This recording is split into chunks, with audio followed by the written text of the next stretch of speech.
Welcome to the Mental Fitness Podcast in partnership with NUE, that's NUE, where we explore real tools and stories for building mental strength in the modern world. Our guest today has spent decades studying how the mind shapes the brain. Dr. Carolyn Leaf is a cognitive neuroscientist and best-selling author, and she's here because of one bold idea. You are not your brain, and you have far more say over it than you've been told. Dr. Leaf, welcome to the Mental Fitness Podcast. Thank you. It's great to be with you both, and I liked your intro. Awesome. Just to jump right in, Dr. Leaf, most people walk around believing they are their brain. You have spent a long time arguing that they're wrong. It's a little bit different. Why does that distinction matter so much?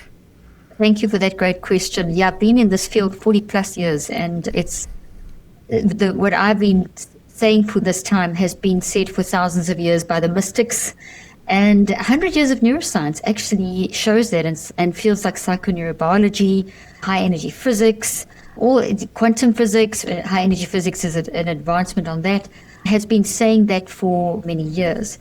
So the whole thing of the mind being the brain is the mind and the brain being one thing, which is what, as you said, most people think, oh, my mind, my brain. It's used like a synonym.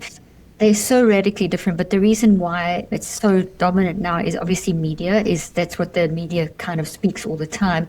And the way that science is brought across to the media, dumbed down and made more simple for people to understand. I hate to use the word dumbed down, but some science is so difficult to understand. So they make it nice and simple. And it's things like you'll see my amygdala does this and my reward circuit this and my mind. So the idea that the public are being immersed in through social media and media is one of my brain made me do it.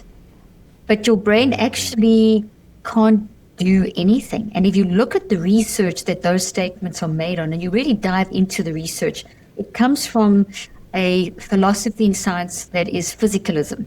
And physicalism is also it's not that new. It's very dominant in the last 40 years, but it's about 100 something years old.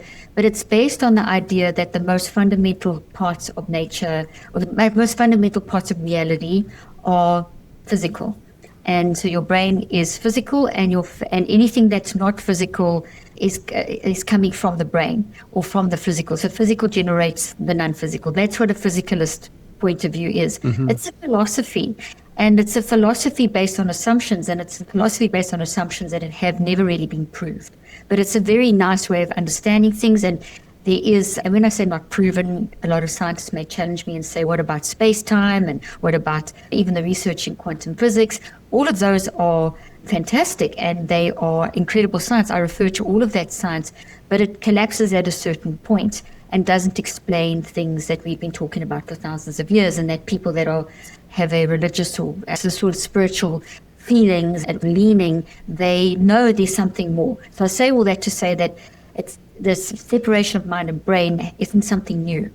And It actually is very solid science. And if you look at current modern studies, and you look at what's actually been done, for example, they may put someone in an MRI scanner and ask them to read something or think about something, and then they see what the response is in the brain in terms of blood flow and all the magnetic resonance and all that sort of thing.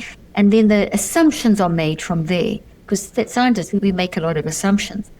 And things will be said like, oh, look there, that part of the brain lights up when that person feels that emotion, therefore that part of the brain is producing that.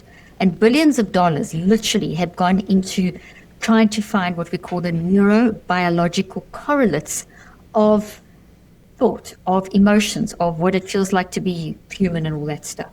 Qualia and all those fancy things that we hear about, and what is consciousness. And it's because it's so nice to see things and to see things in the brain, it seems so logical. But if you look at it, the science really does actually fall apart when you actually analyze what the science is doing. So that the bottom, that's a long sort of introduction, but the concept of the mind and the brain is very simple to really understand. The brain is physical, the body is physical. When you die, within 20 seconds of your heart stopping, your brain flatlines, and within that same time period, your cells start disintegrating and everything is basically going away. The physical is going away.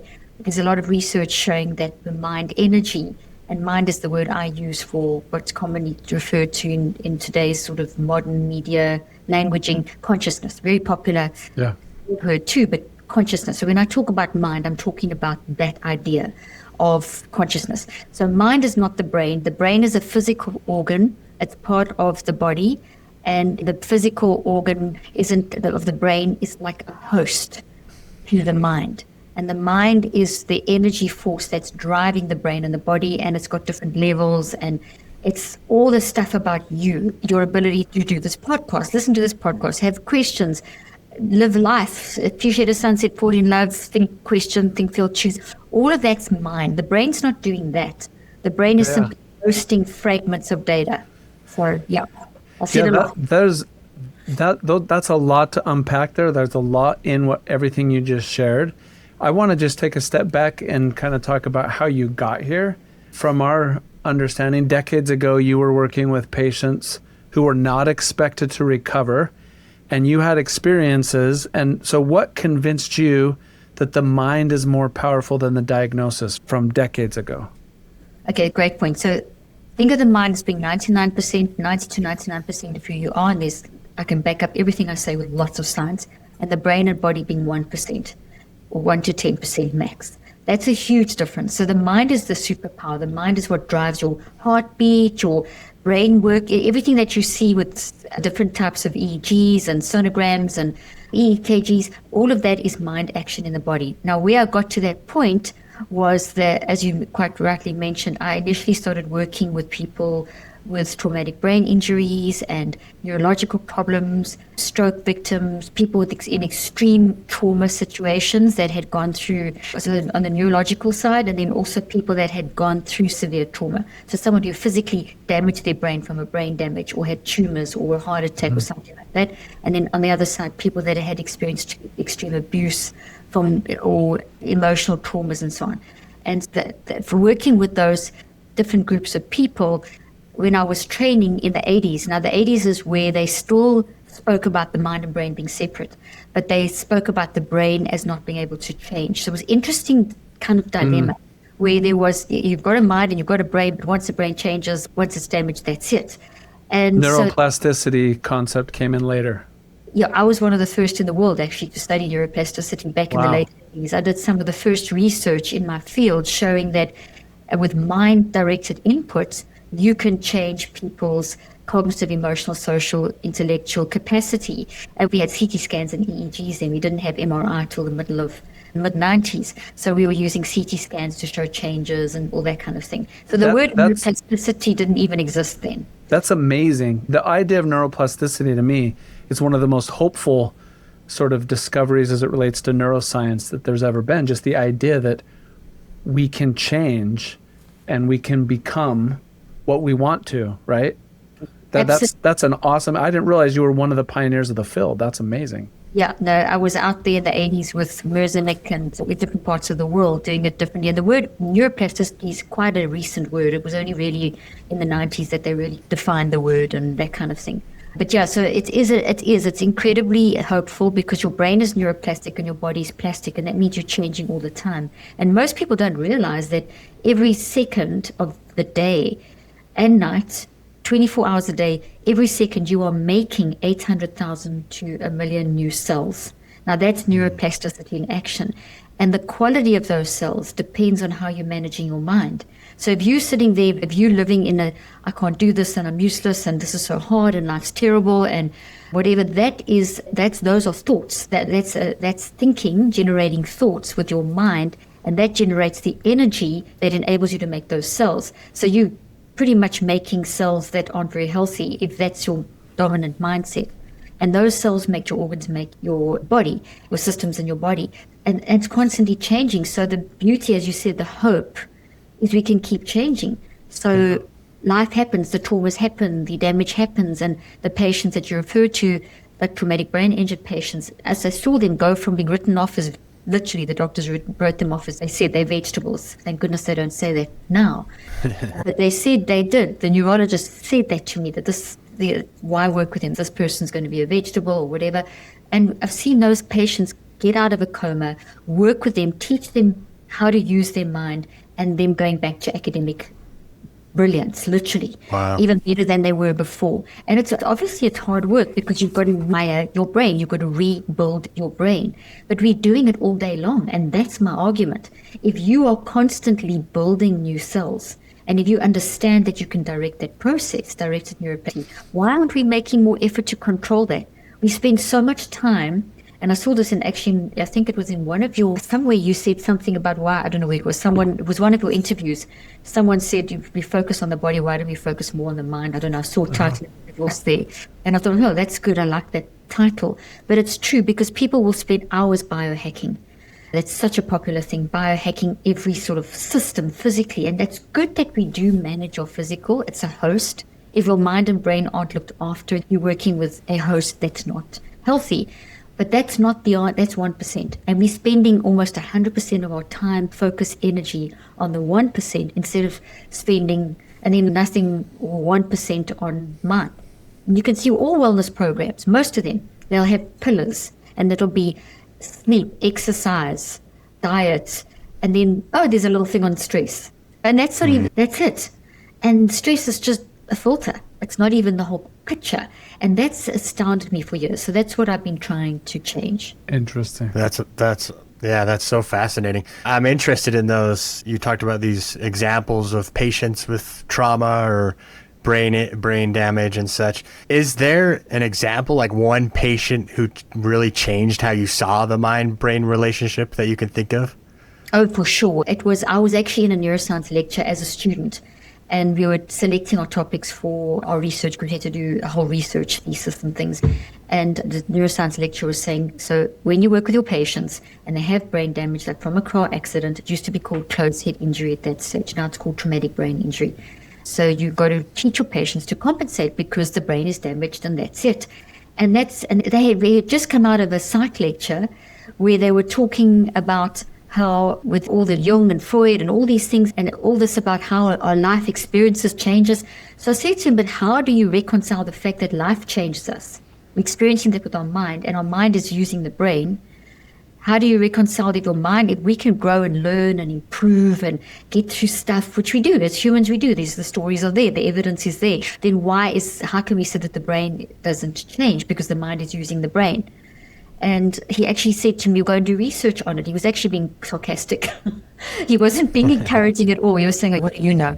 You're just a student. And I said, okay, what area? So he really got sarcastic and he said, traumatic brain injury.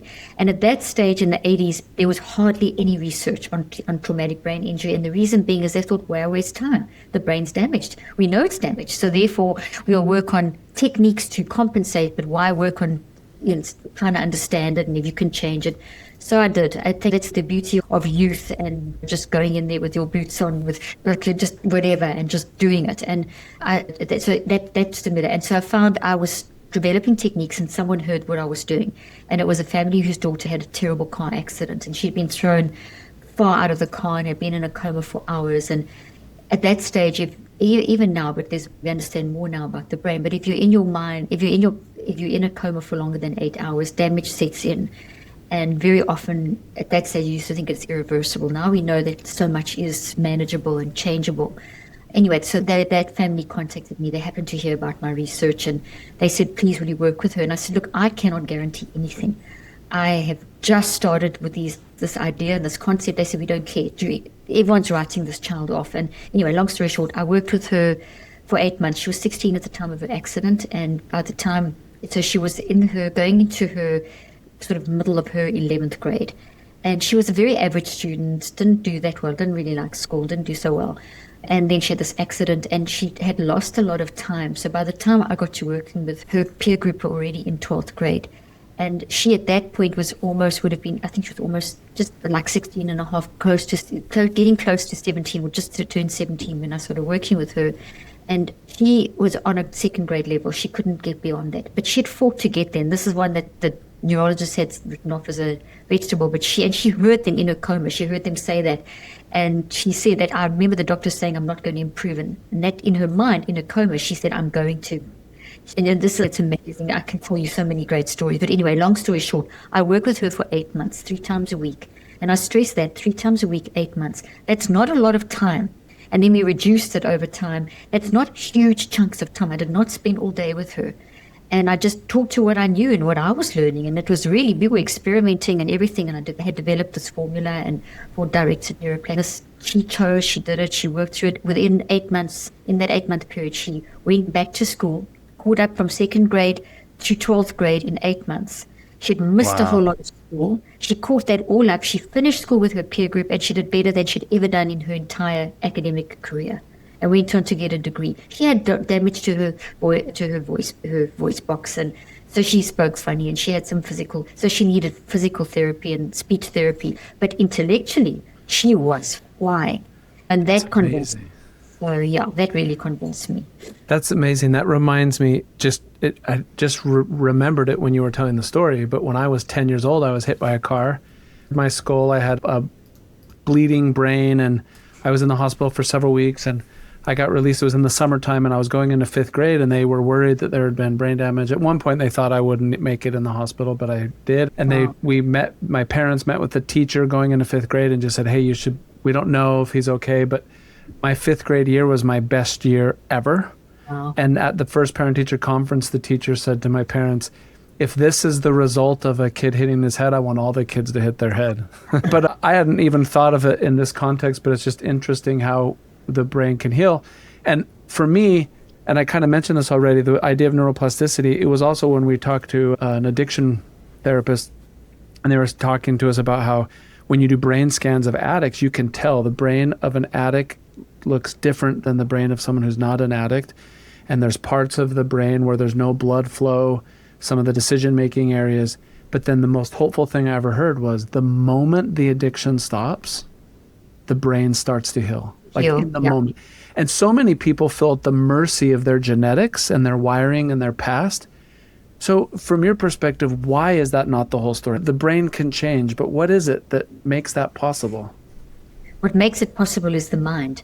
So the brain can't change itself. The brain is simply an organ that is coded. So information's coded. So it doesn't store stories. It stores the data of the story. And it's all fragmented and stored across the different parts of the brain in these networks. So, for example, Wilder Penfield, who did the most incredible, one of the leading neuroscientists in the world, who was a physicalist, who completely changed his viewpoint after opening people's brains, skulls, and then, well, people were awake because your brain doesn't have feeling, poking different parts of the brain to see what people could recall. And they didn't recall stories, it was fragments, data. So the brain encodes the mind, not the brain. The brain doesn't do anything. The mind encodes in that response is we speak, we do, whatever. So when someone is activated from something like Wilder Penfield's experiments, they'll see a picture or a word or an emotion, but they then start talking and put that into the story. So the narrative is created by the mind. The mind is who you are, and the mind is what actually then is basically driving the brain. So the mind is changing the brain. So when even with the addiction specialist example you gave, when you mentioned decision-making area, the brain doesn't make decisions. The brain can't generate. The brain doesn't generate thoughts. What we have is different parts of the brain that respond when you do something. So when you make a decision, you choose. The way when you choose, you then put energy into the brain, and that stimulates genetic and chemical and electromagnetic responses, and then things are made, proteins are made that hold that information. So quite literally, my words are becoming little vibrations inside proteins, but they first processed in your mind as a cloud of energy and then placed into your brain and coded. And that's happening at 400 billion actions or something like that. We have to estimate because we're not sure. It's incredibly fast. And that's happening all day long. And the way that so your thinking is what you use to process life, and that becomes energy that's placed into the brain. So when an addict, for example, when someone gets stuck in an addiction, we often get told and I'm just going to example there, it's a disease. It's not a disease. It creates changes in the brain that can become disease-like. But the source is not in the brain. The source is in the person's life. And addiction is to suppress something. So what happens there is that they are making bad decisions, and we make decisions on different levels. And we can get stuck in a loop. And there's some sort of pain, and the addiction is to suppress, to hide the pain. They can't deal with the pain. But once the process starts, and the brain, which is hosting the data, is, and it's got to feed back into the mind. Take a computer, throw it on the floor, it doesn't work so well. And that's what's happening. So your mind is still, there's a part of your mind that's still perfectly intact. There's a part that's not working like it should, and then you've got a brain that's been damaged by the drugs, the alcohol, whatever it may be. So you've got this disconnect happening, and then that just goes around. But as you say, once a person recognizes that and they start the healing process, they find the source, they start dealing with that, they rewire the brain through neuroplasticity. And yes, those areas where we see like a blood flow or the drop in energy, and it regrows and people can heal. That's why addiction's not an illness. That's why things like saying I'm an addict, always an addict, once an alcoholic, always an alcoholic, that's not the truth. The truth is once you make the choice to change, you rewire. But it's obviously hard work because you have to deal with your stuff.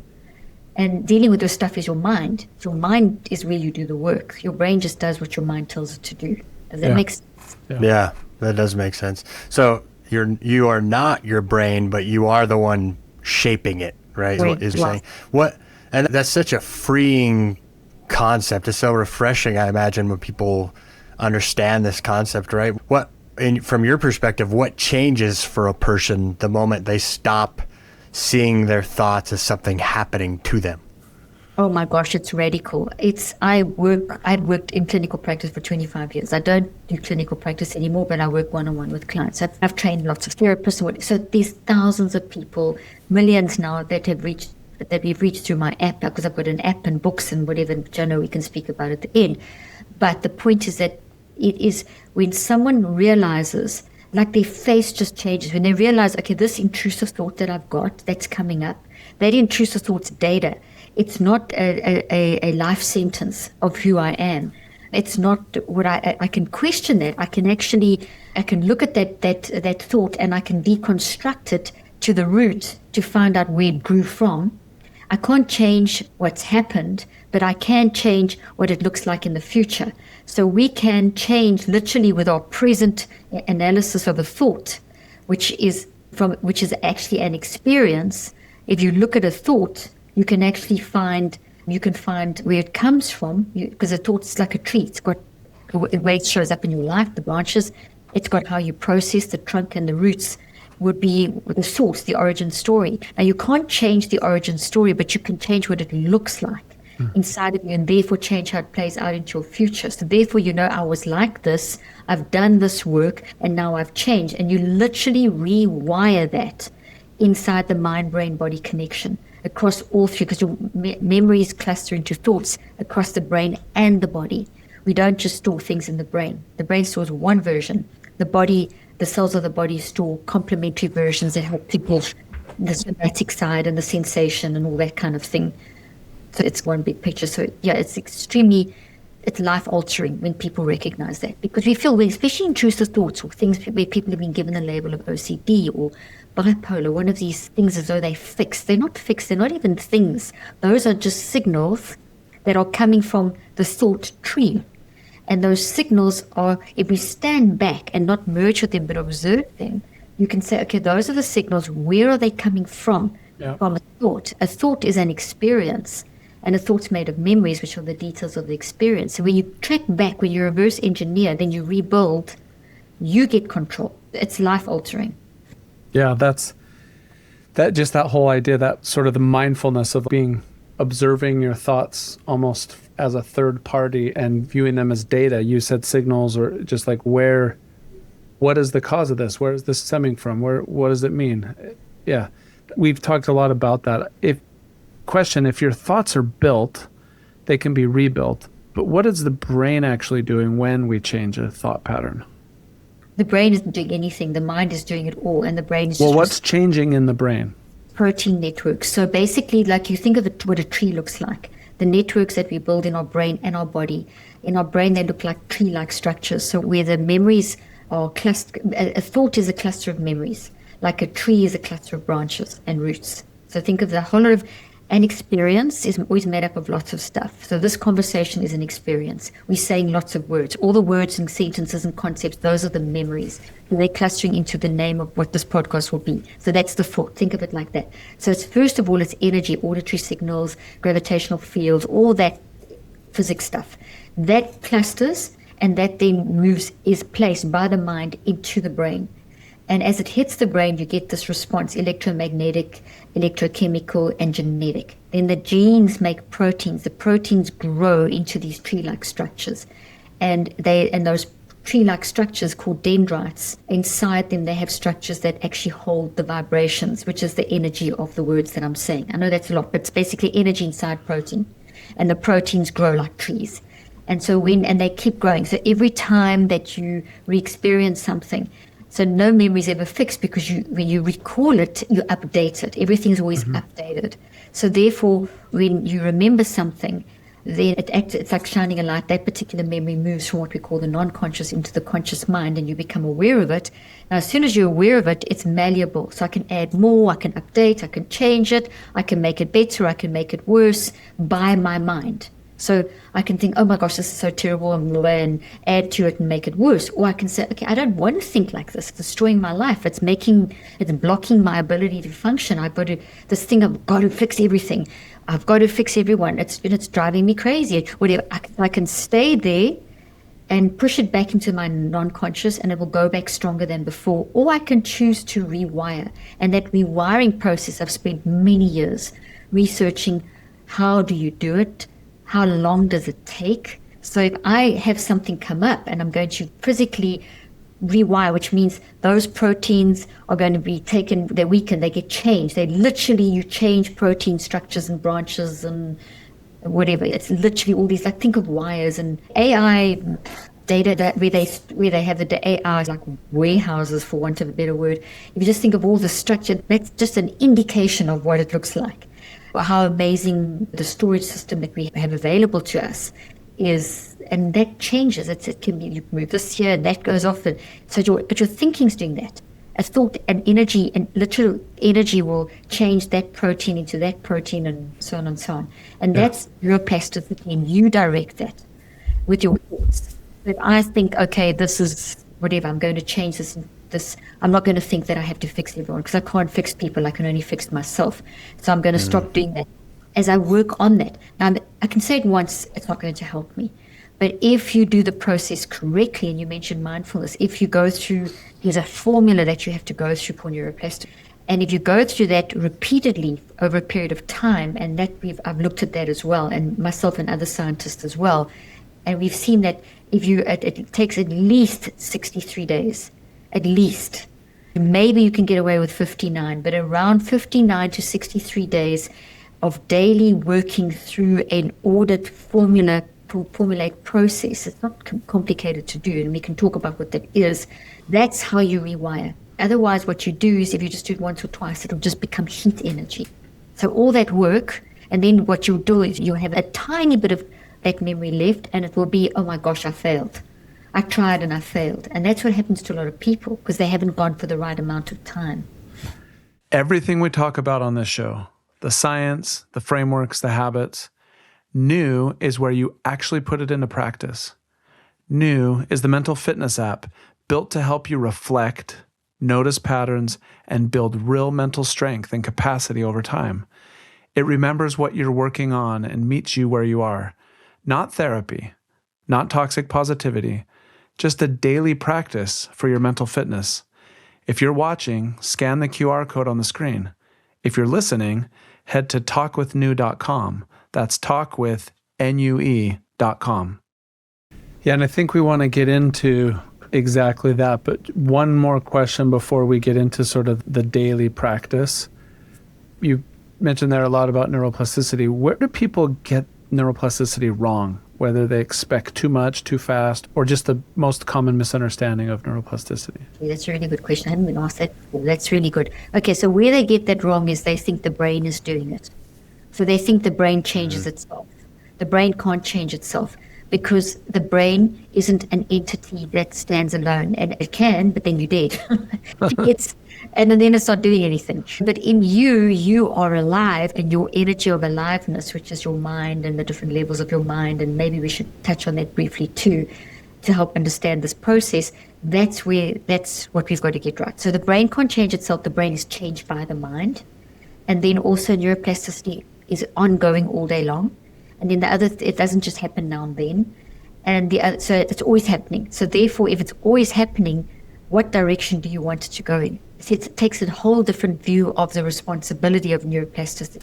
It's not that you're going to become more neuroplastic if you take X drug, which we hear a lot of. If you take this DMT, you're going to get more. If you take this, you're going to. That's not. Those will maybe interfere with or influence a certain level of. But you are always in a neuroplastic moment. That's just who you are as a human. While you're alive, you're changing your brain. So it always happens. And the other thing is people don't realize they can direct it. You can direct it. It's happening anyway. So either I get chaotic or I decide I don't like chaos. I'm going to take charge. So you're not just randomly, life isn't just happening to you. I mean, you can't control events and circumstances. That does just happen. But you can control your response to that. And that's where we get neuroplasticity wrong too, is because you think, I can't do anything about this. Maybe you can't do anything about the war in Iran, but what you can do is how you respond to it. In terms of how you're going to respond, how it's going to affect you. And in the last era, there's many, but the last one is the plastic paradox, which relates to the fact that you're always changing. Your brain is always changing, but it changes, so it can change in a positive or negative direction. So if you're not directing it, it's still going to change. So you still stay in that negative mindset or whatever. Yeah, that makes sense. I'm curious we live in this convenience economy where you just get things so fast at your doorstep, and everyone's used to these quick wins, right? So when you're saying it takes 63 days to successfully rewire these patterns, and we believe it's a daily practice as well. That's all what we're all about, is mental fitness. It's proactive, it's intentional. You're sitting in the observer seat intentionally. But how does someone measure or see progress throughout those 63 days, if that makes sense? We've done a good question. We've done the research, and there's also not just myself and my team, but there's a lot of research out there dealing with this time concept. And the minute that you're working in tandem with how neuroplasticity works, you will experience change. So even though it's 63 days for sustainable change and for big change to happen and stabilize and so on, you will start feeling the changes pretty quickly. So what we've done with part of our research, and we've got a paper coming out this year on this as well, is we've pinpointed like what you can expect more or less per day, the sort of phases that you go through. Now, obviously, it's a research study, it's done on a general population and so on, but so it's more or less. So we see like a literal hero's journey. It's an up and down journey that you can expect, for example, within the first 7 days, there's a lot of motivation for change because we're all excited when we start something. And that there's a lot of chemistry that goes with that makes you feel very motivated, but that changes after around day 4 to 7. So you maybe not feeling that rush anymore. So you've got to push through. Day 14, we get things like mastery, mirage. So that's where, the mirage on the desert, when you see that in the distance and it feels like it's there, but it's not actually there. And so people think they've got it, but they don't and start too soon. Day 21 is another danger point. We've been totally inundated with the myth of the 21-day habit formation, which is not the case. Within 21 days, you'll certainly deconstruct and reconstruct a new thought pattern, but it's not stable. And a lot of people will stop at that stage. It's like a plant and then stopping and then wondering why the plant dies. Realize that you've got to get it to a point where it moves to a part of your mind called the non-conscious. If it doesn't go there, it's going to just it's going to lose most of its structure. So there's those principles operating. That's fascinating, and that you've been able to document what happens each week and along the way. This is exactly why we think of it as fitness. It's like you don't clean up your mind once, you train it. And reflection is where the reps happen.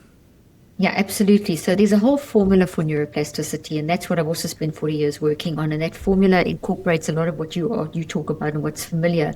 But there is an order, and if you skip anything in that order, it's just not going to happen properly. There's an order and there's a time. There's tremendous flexibility within that. But there's basic laws that you have to follow for neuroplasticity to really, for directed neuroplasticity. It's going to happen anyway. If you've got a bad habit and you don't change it, you're reinforcing and growing. Whatever you think about the most grows. That's a principle. That's a very strong driving force. Where attention goes, energy flows. Exactly, and that energy grows. So the neural networks are actually growing. And the energy in your mind, which is all around you and through you, we have a biofield, which is our energy of the mind, grows. So whatever you think about the most grows. And I know you have an app, you have a book, and you go into great detail. And not that we have time to to do all that right now, but just very briefly said, what is the daily repeatable practice? What is the person doing each day? I call it, it's had different names over the years, but we call it the Neurocycle. It had very sciencey names and we made it more accessible. So it's a Neurocycle, and it's based on heavy science that is there's 5 different stages that neuroplasticity goes through as you direct it. So it's happening even when it's undirected. It goes through these 5 phases. But if you want to influence it, you need to consciously and deliberately do those 5 phases. Now, a lot of this, your listeners and you yourselves will be familiar. We all understand the concept of mindfulness. So yes, obviously this is mindfulness, but it's way beyond mindfulness. Mindfulness is aware. You're aware of where you are at in the moment and you're observing and so on. But if you're just mindful and you don't do anything with what comes up, you'll get worse. And that's what the research shows too. Let's talk about this. People know about meditation, breathing, visualization. We all know about that. In this day and age, you can't not know about those. And they're all fantastic. They all work. What they are doing is not fixing the problem. They are doing mind-brain preparation. So they are basically it's an energy wave that you create. That's basically a delta theta wave combination that basically prepares your neurophysiology. So for example, when you're breathing in, you're telling your physiology it's going to be okay. When you breathe out, depending on all that stuff, there's all the signs that you're telling your body it is okay. And the way you breathe, if you breathe in when you're very stressed, you breathe in more stress, you change the particles, and there's so much science. Okay, so that's all physiological. It's exercises you can do to be physiological. Then there's the awareness part that is the mindful part. So once you're prepared, you then start with like think of flying a plane. Let me give you a parallel analogy. The pilots had to prepare the plane. It needs gas, it needs this, whatever. So that's equivalent to meditating, visualization, breathing, prayer, whatever you do to get yourself in that calm state. Then there is, okay, now that I'm in that calm state, what is coming up? So that's the pilot taking off. Okay, what is coming up in my system, I call it the gather awareness. Because what's coming up is a thought, and a thought is loaded with memories. And when a thought comes up, it brings with it 4 categories of signals: your emotions, your behaviors, your perspectives, and your bodily sensations. Those all work together. They're not separate. Emotions are not one thing, and behaviors, and they work as a team. And they are always attached to a thought. So as you gather awareness of the thought, you're going to gather awareness of these signals. And that shows you how you are showing up. I'm thinking this, and this is how it's showing up in my life. It's affecting so example, I am feeling depressed and anxious. That's emotional signal. I'm feeling in my body, I'm feeling it in my gut. I'm just making up stuff as I'm going along. Behaviors, I'm snapping at everyone. And perspective, life sucks. And the thought was based around, I just can't get this work done. So the thought came up, I can't get this work done, followed by those 4 signals. Now we've gathered awareness. So that is mindfulness, we've all heard of this, okay? That's nothing new that you're hearing. If you stop there, the research shows you will get worse. An equivalent of that would be if you're flying a plane and you know how to prepare and take off, but you don't know how to fly the plane, you're going to crash. So that's what happens, people crash. So you cannot just prepare and bring stuff up. I feel this, I'm thinking this. What are you going to do with it? It has to be reprocessed. And that's where there's 3 flying stages. Flying goes through 3 stages, taking off. Yeah. So that is the stages that I call the reflect, the mind stream, and the recheck step, which is a very deep processing step.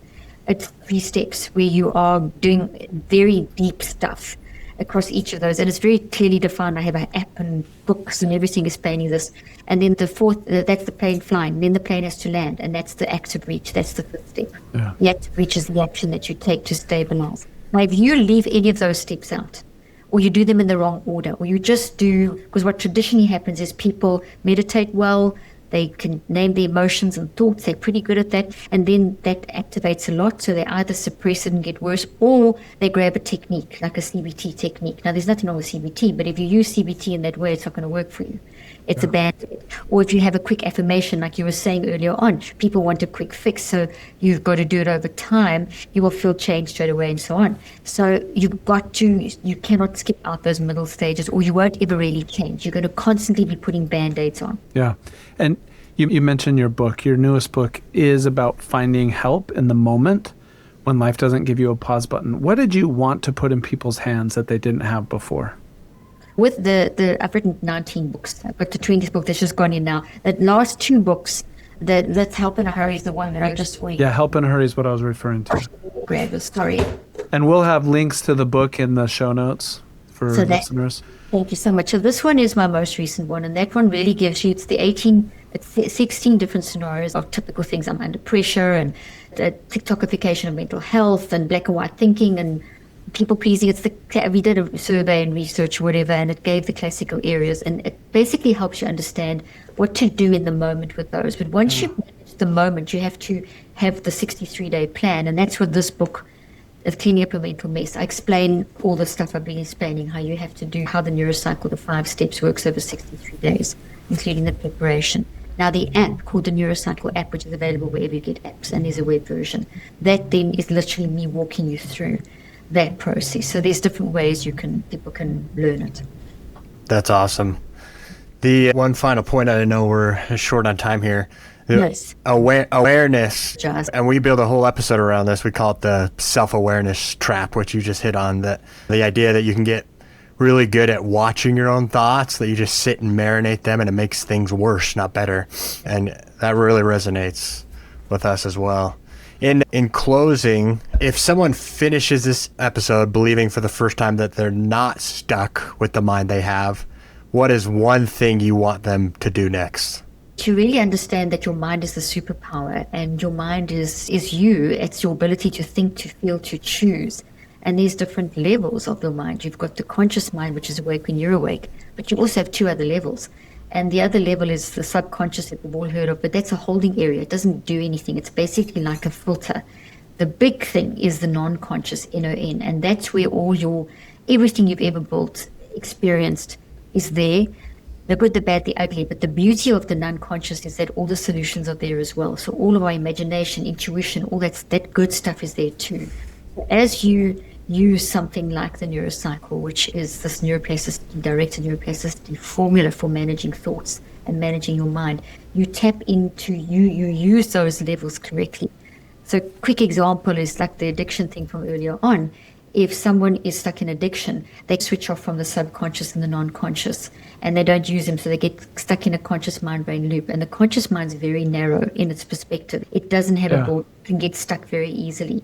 And so you always want to get that depth. So that's what I would say to people, is to realize that your mind is a superpower, but your conscious mind may not feel, and that's why I gave this answer with those 3 parts, because your conscious mind can sometimes feel like a trap. You can feel, oh, my thoughts, they're driving me crazy. That is the conscious mind working without the wisdom of the non-conscious. And so as over time, you can train yourself to do that. Dr. Leaf, we so appreciate your time, your wisdom, you sharing decades of experience and research. For listeners, we'll have a link to her book and other resources of hers in the description of the show. It was so grateful. I think you are not your brain. You are the one shaping it. What a powerful concept. Thank you for sharing it with us today, by sharing it with your book and all that you're doing. My pleasure. Thank you so much. If I may just say one more thing for people that on our social media, obviously I'm on all the platforms. Every day I create input that is really helping you shape your brain. It's stuff that it's the thought patterns that you want to adopt to actually rewire your brain. And then another thing that we're introducing now as well is we have so many therapists and coaches that want to be able to use the Neurocycle. And I know you reach that kind of people too. They want to be able to add to their practices. So we're introducing a certification program as well. So we could send you the links for that too. One for therapists, one for strategists, coaches, business organizational leaders. So 2 tracks. And then you actually learn these systems to help others. And I don't think this is the end of our conversations. I imagine I'd love to continue to collaborate with you in this area and continue the conversation. But thank you so much for your time today. Thank you so much. And thank you for the great questions. I enjoyed them. Okay. Yeah, thank you. One last thing. If this was useful, please leave us a rating or a review. We read every single one, and more importantly, it helps the algorithm surface this show to people who are actively looking for this kind of content. Mental fitness doesn't get talked about enough. Help us change that.